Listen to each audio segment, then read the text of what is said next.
Southeast Texas Weekly, brought to you by the Modern Vein Surgery Institute at Privity Clinic for Surgical Care. Welcome to Southeast Texas Weekly. We have a great show planned for you today. We're talking about getting out there and being healthy, fighting childhood obesity, and how to get your kids started on living a healthy lifestyle. And local musician David Joel has a new video. We'll talk to him about his latest project and get a sneak peek of that video. All right, Amy and Richard James join me now to talk about what really is an epidemic in the United States, childhood obesity. You guys are doing your part to fight it, but I read this statistic from the Center for Disease Control the other day that, let me make sure I get it right, and prevention, that said that childhood obesity has more than doubled, in children and quadrupled in adolescents in the past 30 years. That's true.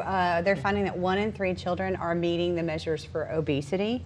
And when we say obesity, what are those measures? Okay, obesity is defined as having excess body fat. Okay. Overweight is defined as having excess body weight for a particular height and build. Okay. So just because we see somebody who looks a little chunky doesn't necessarily mean that they're obese. They're obese, right. Okay. Obese is more of an extreme measure of weight gain. Okay. So it's a more serious problem. Okay. So if a parent suspects that their child might be a little bit heavy for what they're supposed to be, what's the first thing they should do? Well, here's the interesting thing. When you start to research this information, they did a great study in Britain, and they found that parents aren't recognizing their children as obese. Oh, that is interesting. They see that they will report their children as an average-sized child. Okay. And in studies, they go in and they're shown pictures, and they'll circle the build of their child that is actually overweight or obese, but then they'll come back and say that their child is average. So the first thing you have to do is recognize it in your child. That's a huge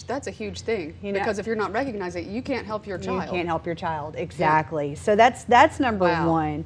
And you've got to think about the side effects of obesity, the cardiovascular impact. They are predicting an increase in heart attacks in 40-year-olds in the future. That's already happening now. I'm in the 40 age range, and I have had some classmates die from cardiac incidents already. Oh, wow.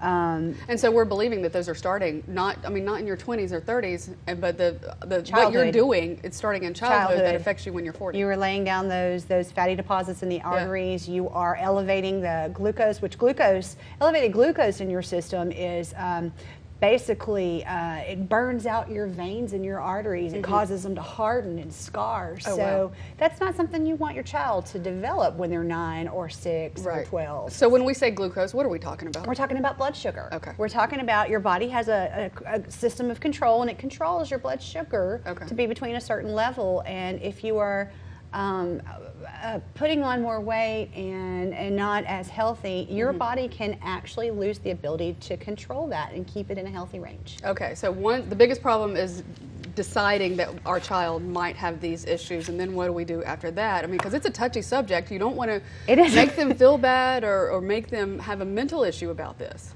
It is a touchy subject. The first thing you want to do is avoid shame. Yeah. That's a good point. Shame's not helpful. No, it's not. Not to anybody. So, and recognize that, the child needs to be involved in an activity that feels like play. Yes. They don't need to feel like they're punished. They just need to be, you want to keep exposing them to opportunities until they find the one that really clicks and they're happy and healthy with it. Then you want to repeat those activities. Right. Repeat the activities that are boosting self-esteem and fitness. Okay. You want to provide quality calories. Yeah. Calories. That's a good point right there, because there's a difference between calories and quality calories. And so we're not talking about crackers or chips. Those are not quality calories. Those are not quality calories. We're talking about fruits, veggies, healthy things. This is the average You've got waist a visual size. for us. This is the average size. This is the average healthy waist size of what age of a child? 6-year-old. Of a 6-year-old. Okay. And then if you go up to the age of 8, this is the average healthy waist size of an 8-year-old. Okay.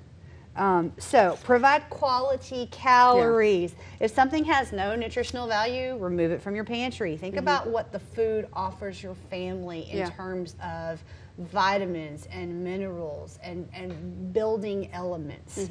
Have the non-quality calories too. Yeah. Because if you I don't think you can completely cut everything out, because you're going to feel, your kid is going to feel like you're depriving them, and the other kids are going to eat this, and you're going to hear this But moderation, I think. Moderation, and just the more you forbid something, the more attractive Absolutely. it is. Isn't that the truth? So don't forbid it. Just try not to make it part of their daily life. And then start early and creatively introducing your child to textures and flavors. Oh, that's a great idea. Richard's mom, for example, cooked with all sorts of vegetables and nuts and fruits. And even though I didn't like vegetables, we still ate them and then developed a taste for some of them. Now, how did you, when you were a kid, because you were probably training for your, Olympic stuff at that point in time, so how did you, did you have that mentality or did your mom have that mentality? How did that get passed on? At that point, it was my parents. Is you eat both vegetables before you get up from the table. Right. So it was forced on us to an extent, but they provided so much variety and so many different types of vegetables that everyone finds something that they like. Right. Just because you don't like broccoli doesn't mean that you don't like all vegetables. You can find an alternative. You may like spinach. And one of the ways to go about that is to do something like get your child involved in the salad process. Put out toppings and let them help them, or let them help you. Don't force them to finish portions that are huge, but do help them taste things. Let them take it out of their mouth. Practice portion control. That's key. Let them have control over a little bit of that, so that it's not a negative experience. All right. I love this conversation. We have to take a break. We're going to come back and talk a little bit more and talk about an event that you can get your kids involved in that will be fun and help them burn some calories and help them burn some energy and start a healthy lifestyle. That's right after the break.